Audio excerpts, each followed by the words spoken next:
Hello दोस्तों, कैसे हैं सब आप लोग। मेरा नाम है राजुल और आप देख रहे हैं सुपर वर्ल्ड मिलियन।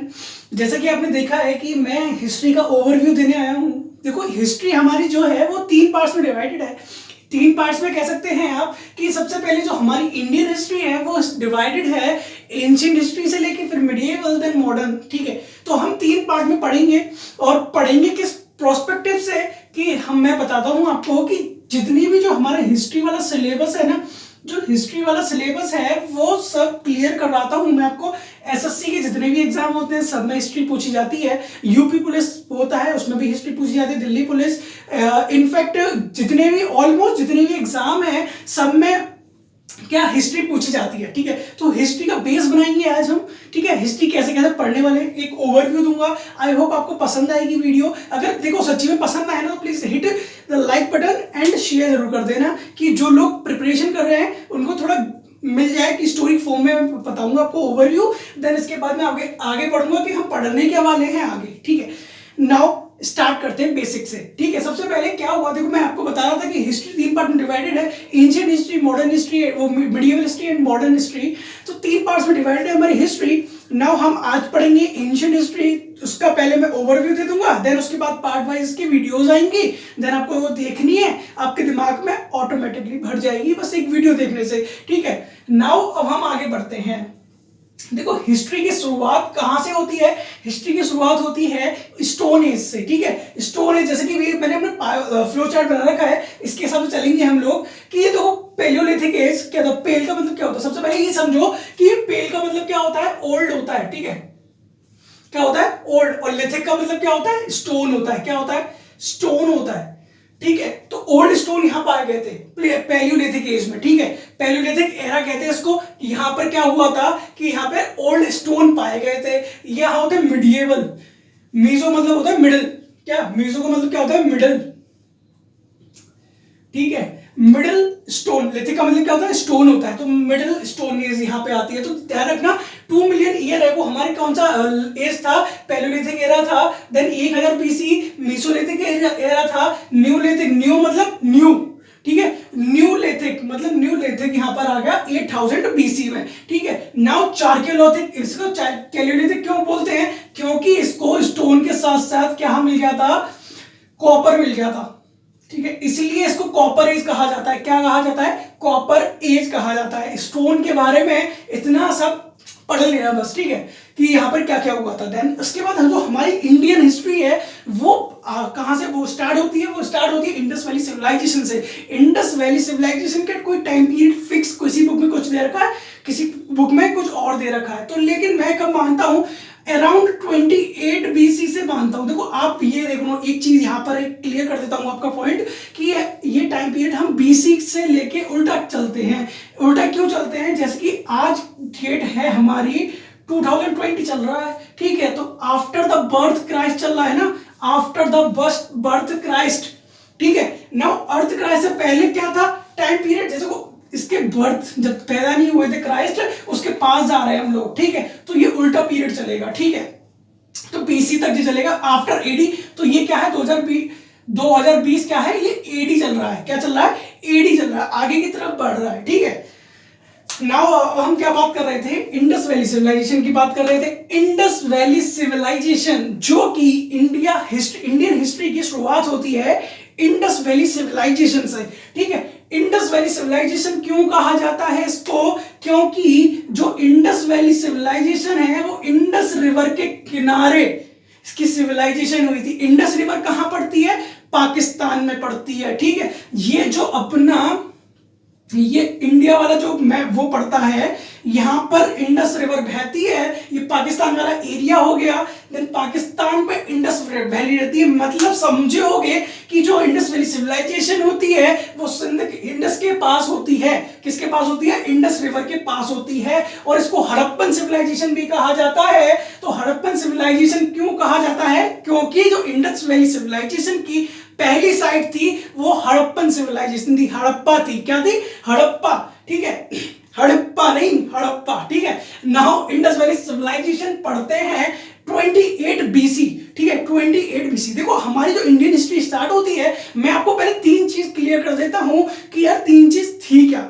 देखो इंडस वैली सिविलाइजेशन जब स्टार्ट होती है तो ये माना जाता है कि देखो एक चीज तो आपने खुद वो करी होगी इमेजिन कि यार जब हम पे डिफिकल्टीज आती हैं तो हम कैसी इजी चीज को, इजी अप्रोच को हम चूज करते हैं। तो इंडस जो हमारी एंशिएंट हिस्ट्री है ना, वो इधर क्या हुआ, इंडस वैली सिविलाइजेशन के बाद क्या हुआ, लेटर वैदिक एज आया, ऋग्वेदिक एज तक सब कुछ सही था, फिर लेटर वैदिक एज में क्या हुआ, लोग बड़े परेशान रहने लगे, वहीं से क्या आया, जैनिज्म और बुद्धिज्म निकला। तो मैं आपको बता देता हूं कि जब देखो जब इंसान किसी डिफिकल्टीज में होता है तो वो इजी अप्रोच पकड़ता है। क्या पकड़ता है? इजी अप्रोच पड़ता है। यही रीजन था कि जब जैनिज्म और बुद्धिज्म निकल के आया, लोग डिफिकल्टीज में थे। मैं आपको बताऊंगा अभी बताऊंगा कि लोग डिफिकल्टीज में क्यों थे। देखो बने रहो मेरे साथ, ठीक है। सेकंड पॉइंट क्या आता है? सेकंड पॉइंट ये आता है कि लोग पहले मैनेज से अनमैनेज्ड गए, देन अब मैनेज्ड की ओर बढ़ते जा रहे हैं। मैंने क्या बोला? लोग क्या थे? मैनेज थे। इंडस वैली सिविलाइजेशन मैनेज कहा जाता है, ठीक है। मैनेज से अनमैनेज्ड गए, देन उसके बाद मैनेज की तरफ बढ़ते जा रहे हैं। देखो ये तीन चीज। एक और चीज बची। क्या चीज बची? इकोनॉमिकल कंडीशन हम देखते हैं। देखो दो चीज की इकोनॉमिकल कंडीशन होती है। दो चीज की कौन कौन सी होती है? सबसे पहले दो चीज होती है, एक होता है सरप्लस, एक होता है सस्टेनेबल, ठीक है। सरप्लस और सब्सिस्टेंस। कौन सी होती है? सब्सिस्टेंस, ठीक है। सरप्लस क्या होती है? देखो सरप्लस वो होती है जिसको हम तुरंत मतलब सरप्लस आगे के लिए बचाकर रखना। सब्सिस्टेंस क्या होती है? मतलब तुरंत, मतलब आज का कमाना और आज का ही खाना, आगे के लिए बचाकर नहीं रखना, सिक्योर करके नहीं रखना। मैं अभी क्वेश्चन पूछूंगा इससे, ठीक है। अभी ये बात आना, आप खुद बताओगे कि सरप्लस होगी या सब्सिस्टेंस होगी, ठीक है। तो सरप्लस क्या होती है? आगे के लिए बचाकर रखना। सब्सिस्टेंस क्या होती है? मतलब आज का खाना और आज का कमाना, वही सब होता है सब्सिस्टेंस। नाउ हम आगे बढ़ते हैं। अब आगे बढ़ेंगे इंडस वैली सिविलाइजेशन। मैंने क्या बताया? इंडस वैली सिविलाइजेशन वेरी प्लेन्ड थी, मतलब प्रॉपर लोग रहते थे आराम से, बिल्कुल। ये मान लीजिए जो कि आज का जो हमारे वेल पैटर्न, जो मतलब ईंटें ब्रिक्स लगी हुई है ना हम लोगों की, वैसे ही रहते थे। वहां पर किटाडल्स पाए गए थे। किटाडल्स मतलब होता है महल पाए गए थे वहां पर, ठीक है। लोग ग्रेट बाथिंग पार पाए गए हैं, ठीक है। वहां पर मोहनजोदड़ो आपने देखी होगी, ठीक है। मोहनजोदड़ो इसकी साइड से बहुत सारी साइट्स मिली थी, लोथल, रोपर, राखीगढ़ी। इसके क्वेश्चन भी बताऊंगा आपको, एसएससी में आते हैं ये वाले क्वेश्चन। नाउ अब हम आगे बढ़ते हैं। आज मैं ओवरव्यू दे रहा हूं कि हमको पढ़ना क्या क्या है, पहले उस चीज का मैं आपको बता देता हूं। इसके बाद क्या होगा कि ऋग्वेदिक एज आया। ऋग्वेदिक एज में क्या था? चीजें देखो क्या था कि जब ऋग्वेदिक एज आया, इसमें देखो सबसे पहले ओनली ऋग्वेद लिखा गया था इसमें। बाकी जो चार जो वेदा थे वो लेटर वैदिक एज में लिखे गए थे, ठीक है। लेटर वैदिक एज में अब ऋग्वेद आ चुका है। लोग मतलब क्या हुआ? लेटर वैदिक एज, हड़प्पन सिविलाइजेशन कैसे लुप्त हुआ, ये मैं आपको बताऊंगा। कि कुछ लोग कहते हैं कि फ्लड आ गया, कुछ कहते हैं कि नेचुरल कैलेमिटीज हो गई थी, उस वजह से हड़प्पन सिविलाइजेशन मतलब बिल्कुल समाप्त हो गया। देन आर्यंस आए। आर्यंस कौन थे, कैसे आए, वो हम पढ़ेंगे इन डेप्थ, ठीक है। जब मैं पढ़ाऊंगा आपको नेक्स्ट वीडियो में, जब इसका इंडस वैली सिविलाइजेशन आएगा उसको कंप्लीट करके देन आर्यंस आएंगे। देन उसके बाद जब आर्यंस क्या हुआ, आर्यंस आ चुके हैं। आर्यंस आए, वो कौन है? जन ही तो है, मतलब लोग ही तो हैं। तो जन पहले क्या था? जन ऋग्वेदिक एज में इधर से उधर टहलते थे। ऋग्वेदिक एज और लेटर वैदिक एज को डिफरेंस करके पढ़ सकते हो आप, ठीक। अब मैं आपको बताता हूं कि क्या हुआ। अब क्या हुआ कि जब लेटर वैदिक एज आया, क्या हुआ? लेटर वैदिक एज, इसको डिफरेंस में पढ़ सकते हो आप सब लोग। कैसे पढ़ सकते हैं? देखो जब क्या कहा मैंने कि आर्यंस आए थे, ठीक है। आर्यंस आ रहे हैं, ठीक है। आर्यंस आ रहे, उन्होंने जब कहां आए थे, कब आए थे आर्यंस? आर्यंस याद रखना 1500 बीसी ऋग्वेदिक एरा में आए थे। कौन? आर्यंस, ठीक है। आर्यंस आ चुके हैं। अब ऋग्वेदा, ओनली ऋग्वेदा लिखा गया था, ठीक है। वो क्या करते थे? मतलब जो आर्यंस का जो काम था ना पहले ऋग्वेदिक एज में, वो सिर्फ टहलने का था। कैटल रियरिंग करते थे सिर्फ। क्या करते थे? Cattle rearing. कैटल रियरिंग बोले तो हिंदी भाषा में मतलब जानवरों को टहलाना, ठीक है। बस इनका यही काम था। ये आगे के लिए अपना खाना खुद देखते थे, ठीक है। आज का मतलब आज का मिल गया तो ठीक है, आगे के लिए बचा के रखते थे। तो ये बताओ सरप्लस होगा या सबसिस्टेंस होगा, ठीक है। तो आपको ये कमेंट में बताना है कि जब ऋग्वेद एज था, जब जन एक जगह से दूसरी जगह घूमते रहते थे, जब उनके पास कौन सी इकोनॉमिकल सेक्टर था, या सरप्लस था या सबसिस्टेंस था, कमेंट में बताना आप, ठीक है। लेटर वैदिक एज डिफरेंस में पढ़े, पहले ऋग्वेद खत्म कर लेते हैं। ऋग्वेदा में क्या हुआ, ऋग्वेदा में लोग टहलते थे, ठीक है। अब लोग टहलते जा रहे हैं ऋग्वेदा में, ठीक है, रुक नहीं रहे हैं। रुके कहां पर, लेटर वैदिक एज में आकर रुके। अब लोग जन जाकर रुक गया, उनको अपने अपने स्थान मिल गए, ठीक है। अब उनको अपने अपने स्थान मिल गए लेटर वैदिक एज में, है ना, वो अपने एक एक जगह में रुक गए। अब क्या हुआ, जन के क्या बन गया, जनपद बन गया, ठीक है। बहुत सारे जनपद मिला के क्या बन जाएगा, महाजनपद बन जाएगा। तो यही रीजन था कि हमारा क्या बने थे, महाजनपद बने थे, ठीक है।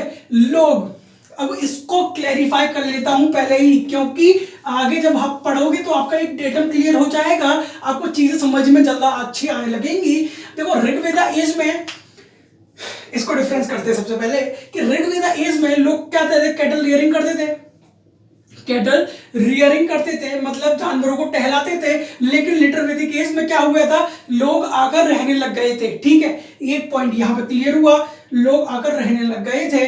यहां पर क्या था, यहां पे क्या था, क्या था, सब्सिस्टेंस था, क्या था, सब्सिस्टेंस था। और यहां पर क्या था, लोग रहने लग गए थे। तो यहां पर क्या होने लग गया, सरप्लस। सरप्लस क्यों होने लग गया, क्योंकि लेटर वैदिक एज में आयरन फाउंड हुआ था। क्या फाइंड हुआ था, आयरन फाउंड हो गया था।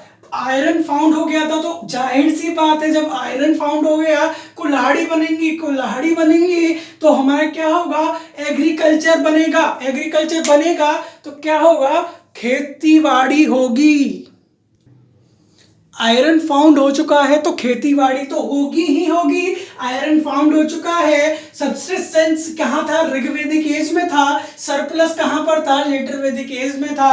सरप्लस क्यों था कि जब आयरन फाउंड हो गया तो ज्यादा से ज्यादा क्या होने लग गया, ज्यादा से ज्यादा क्या होने लग गया, फसल होने लग गई। तो उससे क्या वो बचा के रख सकते थे। एक तो ये अपनी जगह पर रुक गए थे, जन के क्या हो गए थे, जनपद बन गए थे, और सब लोगों को बना के महाजनपद बन जाता है। मतलब आगे की पीरियड में हम महाजनपद पढ़ेंगे।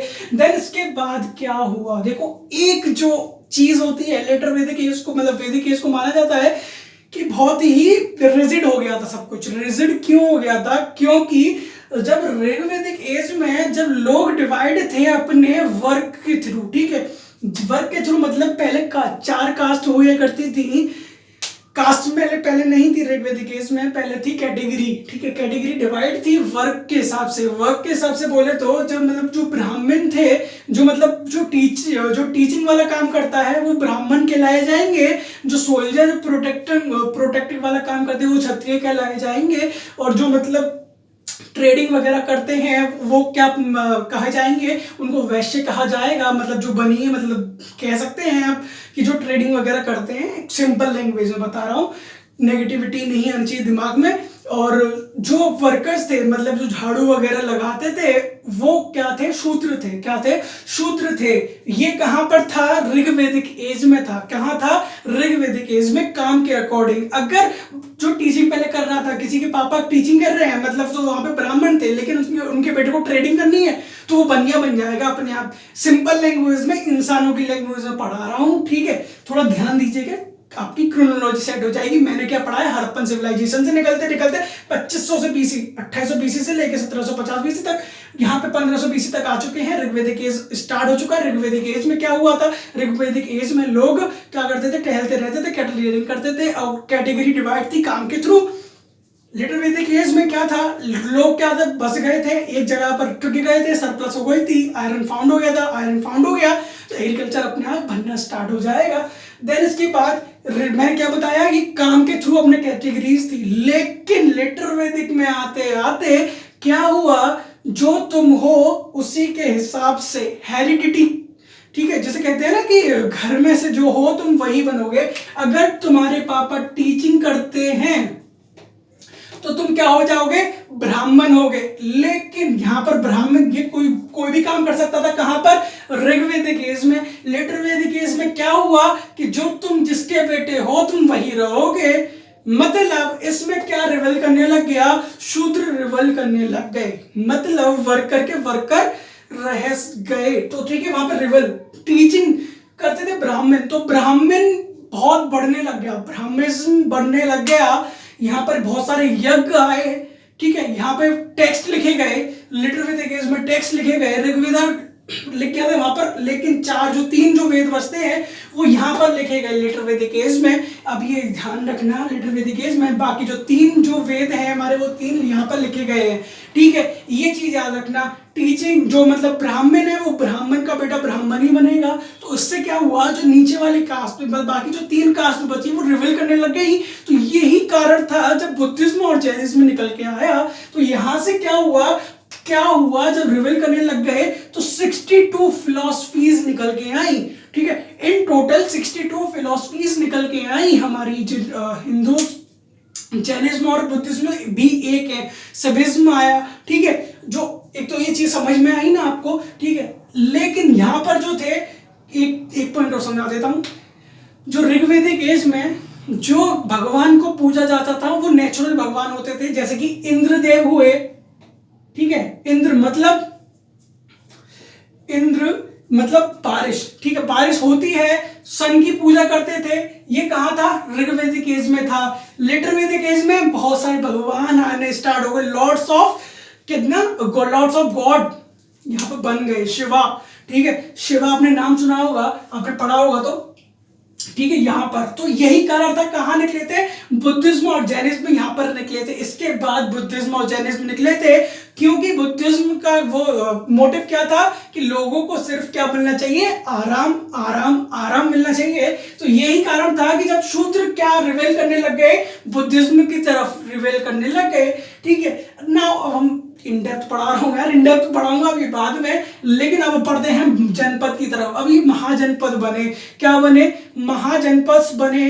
तो महाजनपद मतलब क्या हुआ, मौर्यंस निकल के आए, ठीक है, तो मौर्यंस निकल के आए अपना, देन उसके बाद फॉरेन इन्वेजन हुआ, ठीक है, फॉरेन यहाँ पर क्या हुआ था, फॉरेन इन्वेजन, पर्शियन अलेक्जेंडर जो थे, आपने नाम सुना होगा, द ग्रेट अलेक्जेंडर, वो यहाँ पर आए थे। गुप्ता पीरियड यहाँ पे चल गया था। अब ये मौर्यंस के, देखो मौर्यंस में एक चीज बता दूं आपको कि यहाँ पे Sunga dynasty, Haryanka dynasty, Nanda dynasty में आपने धनानंद का नाम सुना होगा, ये बहुत ज्यादा धनानंद की डायनेस्टी भी था। इसी की वजह से आगे चंद्रगुप्त मौर्य जो थे वो इनको डिफीट करते हैं धनानंद को, क्योंकि क्या हुआ था, वो मैं स्टोरी बाद में पढ़ाऊंगा, जब मैं इन डेप्थ पढ़ाऊंगा, नहीं सारा याद हो जाएगा, ठीक है। नहीं, उसके बाद क्या हुआ, जो चंद्रगुप्त मौर्य थे उन्होंने हराया था किसके सुप्रीमेसी में, चाणक्य की, ठीक है, चाणक्य की सुप्रीमेसी में किसको हराया था, धनानंद को हराया था चंद्रगुप्त मौर्य ने, ठीक है। इनके बेटे कौन थे, बिंदुसार, ठीक है, बिंदुसार भी बहुत महान राजा हुआ करते थे, ठीक है। महान राजा होने के साथ साथ वो क्या थे, उनको एक सपना था, उनका एक ड्रीम था कि वो क्या जीते, कलिंग जीते, क्या जीते, कलिंग था, मगध के आसपास ही कहीं, बताऊंगा जब इन डेप्थ पढ़ेंगे हम लोग कि कलिंग जीतने का उनका बड़ी इच्छा थी। लेकिन उनके बेटे, बिंदुसार का बेटे, ठीक है, बिंदुसार के बेटे बहुत सारे थे, उसमें से एक थे अशोका, द ग्रेट अशोका, आपने नाम भी सुना होगा, मैं उनके बारे में थोड़ा कुछ बता दूं आपको कि ग्रेट अशोका, ठीक है। अब मैं बात करूं, बिंदुसार खत्म हो जाते हैं, अशोका आते हैं। अशोका को माना जाता है कि ये बहुत क्रूअल थे, मतलब तबाही वाले इंसान थे, मतलब बिल्कुल ये मान लो तबाही वाले इंसान थे। तो क्या हुआ, इनके बहुत सारे, बिंदुसार के बहुत सारे बेटे थे, ठीक है, तो बड़ा बेटा ही तो बनेगा राजा, लेकिन इनके दिमाग में क्या था, नहीं, राजा सिर्फ कौन बनेगा, मैं बनेगा, जैसे कि अपन वाला ड्रामा हो रहा है कि अपन बनेगा, तो वही वाला सीन था कि मैं बनेगा राजा, ठीक है। तो इस हिसाब से इन्होंने सबसे पहले अपने 99 भाई को उखाड़ दिया, मतलब मगाड़ दिया, ठीक है। देख रहे हो तुम, 99 भाइयों को मारा था, एक भाई बताया था यंगर ब्रदर, जो मतलब छोटा था सबसे, उसको बचाया था सिर्फ अशोका ने, ठीक है। तो राज तिलक उन्होंने 8 ईयर है वो, मतलब 8 साल बाद करवाया था, सारे भाइयों को मारकर अपनी गद्दी पर बैठे थे, ठीक है, 3 या 4 साल बाद, ठीक है। और उसके बाद क्या हुआ था, कलिंग जीतने गए थे, ठीक है, कलिंग की लड़ाई इन्होंने करी थी, ठीक है। तो कलिंग इन्होंने करा था अशोक ने, और वहां पे बेहद तबाही मचा दी थी, लड़े थे ऐसे जैसे कि भाई मान लो इनके दिमाग में कि भूत सब आ रहा है बढ़िया वाला, ठीक है, तो ऐसे लड़े थे बिल्कुल ही, ठीक है। आगे हम चलते हैं, फॉरेन इन्वेजन हुए, देन गुप्ता पीरियड आया, फिर हर्षवर्धन आए, इस्लाम, प्रॉफिट मोहम्मद आए मिडिएवल में। तो ये हम सब पढ़ने वाले हैं। ये देखो कहानी की तरफ पढ़ोगे ना, इंटरेस्ट है, पूरी हिस्ट्री में मजा आने वाला है। आप मेरे साथ बने रहिए। ओवरव्यू था, आगे है जो हम पढ़ेंगे तो इंडस वैली सिविलाइजेशन की आपकी एक नई वीडियो आएगी जो आप पढ़ते रहना। और देखो यार, लोगों तक सब्सक्राइब करवा दो मेरे चैनल और शेयर करवाइए प्लीज, क्योंकि ज़्यादा मोटिवेशन मिलता है जब आप लाइक करते हैं और कमेंट करते हैं कि ओवरव्यू कितना अच्छा लगा, तो आगे मेरे को जल्दी जल्दी बनाने में वीडियो मजा आता है, ठीक है। तो नमस्कार दोस्तों, और पढ़ते रहो और एसएससी क्लियर करते रहो। Bye bye, see you, tata, मिलते हैं।